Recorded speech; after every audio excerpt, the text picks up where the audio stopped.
जनाब हैदर अलवी से मैं गुजारिश कर रहा हूँ कि वो तशरीफ़ लाएँ और अपनी गज़ल से हमारे मुशायरे के हुस्न में इजाफ़ा करें। जनाब हैदर अलवी।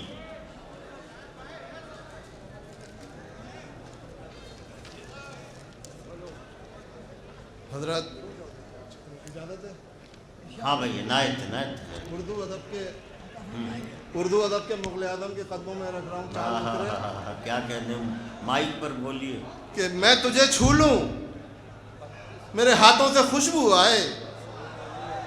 मैं तुझे छू लूँ, मेरे हाथों से खुशबू आए। गुफ्तगू तुझसे करूँ तो मुझे उर्दू आए। बहुत अच्छे, वाह वाह। मैं तुझे छू लूँ, मेरे हाथों से खुशबू आए। गुफ्तगू तुझसे करूँ तो मुझे उर्दू आए।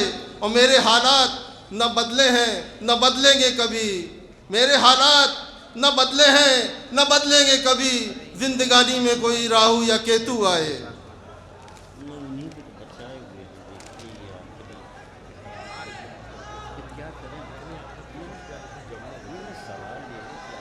हजरात, 4 मिसरे और पेश कर रहा हूँ।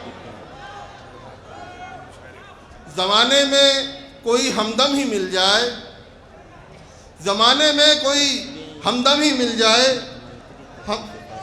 हमें सारा नहीं कुछ कम ही मिल जाए। हमें सारा नहीं कुछ कम ही मिल जाए। कहाँ सारा समंदर मांगते हैं, कहाँ सारा समंदर मांगते हैं। समंदर से हमें शबनम ही मिल जाए। दुआ को हाथ उठे, 4 मिसरे और देख लें। दुआ को हाथ उठे, बद्दुआ समझने लगे। दुआ को हाथ उठे, बद्दुआ समझने लगे। वफाएं बांटने निकले, जफा समझने लगे। वो एक दौर था, करते थे मसले हम हल। ये एक वक्त हमें मसला समझने लगे।